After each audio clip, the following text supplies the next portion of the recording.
Focus today on Etihad Airways. The company's new CEO, Antonoaldo Neves, is in India for his first visit. What are his priorities? We are joined by Antonoaldo right now. Antonoaldo, thank you very much for being with us here on CNBC-TV18. Let me begin by asking you what brings you to India, your priorities, and the importance of India as a market for Etihad Airways. Thank you for having me at your show. India, in our view, is the right place to be. Etihad has been with India for 19 years. This year we celebrate our 20th anniversary. So India is one of the most important markets for us. And this first trip, institutional trip, I've been spending 4 full days here in India, is just an affirmation of our commitment to India. I mean, if you think about India today in the global market, it's going to be the 3rd largest market for aviation in the world very, very soon, the next 2, 3, 4 years. But more important than that, right, if I go back 20 years ago, I think India is going to go through the same phase as China did over the past 20 years. So I think the next 20 years, everything is going to be about India, and we want to be part of that. So the reason why I'm here is to talk to governmental officials, to talk to partners, to talk to the trade, so that we make it very clear, and also to our guests, to our customers, we make it very clear that Etihad commitment to India is very solid, and we are here to support the aviation development in the country. Right. Now, in terms of deepening your presence in India, connecting more cities, towards the end of March, you launched flights from Kolkata to the UAE. Are there plans to connect more cities? I mean, today we have about, we serve 10 destinations in India. Calcutta is our brand new destination. And we have about 185 weekly flights to these 10 cities. We do that together with Air Arabia, Abu Dhabi. Air Arabia Abu Dhabi is a company that we own, and it's an important airline for us as well. And our strategy right now is really to provide a service to these destinations in a way that we can intensify the relationship with Abu Dhabi and India. India and UAE trade is amazing. We have about $30 billion every year in trade between these two countries. And Abu Dhabi as a capital is really interested in developing tourism.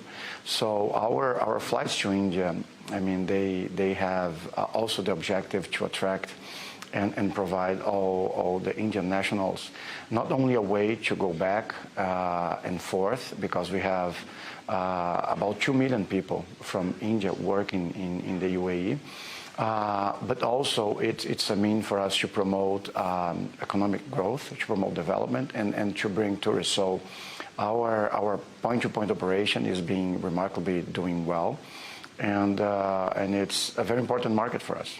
That brings me to my next question. You had said that you have a 7-year plan, and India is a very important part of that. So what exactly do you envisage for India in Etihad's 7-year plan? I mean, we're going to be adding more frequencies, adding more flights. We hope we can add more destinations. And we hope we can provide the customers in India with a product that they value, that they're willing to fly with us. So we're not in a position right now to share the specifics of the plan, but I can tell you that it's about at least, right, 20% growth in the next year or so, and then we believe there is opportunity to further grow. But as I usually say, right, first let's get to the bridge, then we cross the bridge. So the fact that we have now about 10 seats to be used, so let's use those seats now over the next year or so. and then we see how things are going. I mean, we have this approach that where at the same time we're going to be aggressive on the growth side. But on the other hand, we want to make sure that we are disciplined, and we want to make sure that when we deploy capacity in a way that it creates value. So the mandate that we have from our shareholder, from our board, is to have an airline that is efficient, sustainable, viable from a financial standpoint. So, I mean, let's first take advantage of what we have. Then we are going to be in a condition to reassess the plan and decide what are the next steps. Okay. Just to ask you about the passenger demand, is it back to pre-COVID levels? What was the passenger travel like in terms of numbers in 2022? And how do you expect the numbers to go up or to fare in 2023? As a global picture. So, I mean, yeah, I think we should be very proud as an industry, right? I mean, if you go back in time, about 1 year ago, we still had Omicron coming, right? Nobody had any certainty about the aviation sector development about 1 year ago. And we should be very proud of what we did as an industry, right? The airlines are coming out of COVID stronger. I mean, I'm very happy to see everything that's going on in India with the airline sector. I think it adds, every time you add competition, every time you have stronger airlines is good for the sector. And we actually did very well. I mean, last year we did about 10 million passengers in 2022. This year we're going to do about 13 million passengers. We're doing right now more than 1 million passengers per month. So it's going to be a 30% growth. We're adding about 30% ASKs, seat kilometers, this year. And we're flying 20% more block hours. So the way we see demand today is positive.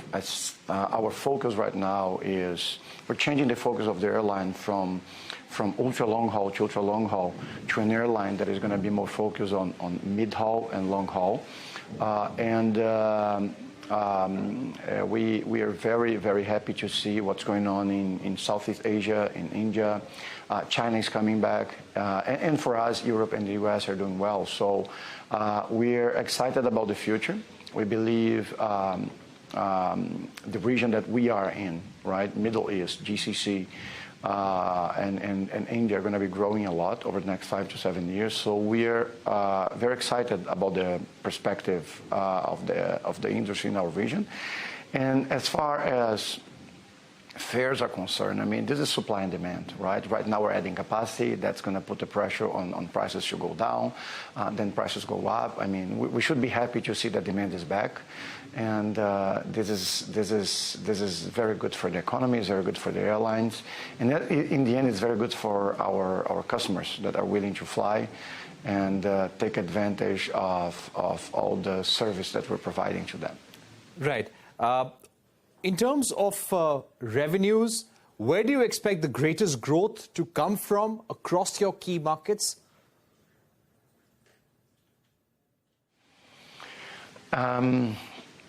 That's an interesting debate, right? We see growth everywhere. It's amazing. The moment that we're living, it's amazing. We are adding double daily to Jakarta, for instance.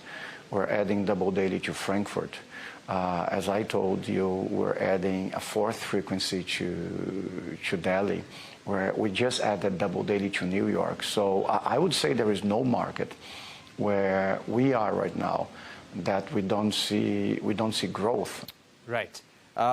My final set of questions now, in terms of India as an aviation hub, any key challenges as far as doing business is concerned? Any key headwinds here?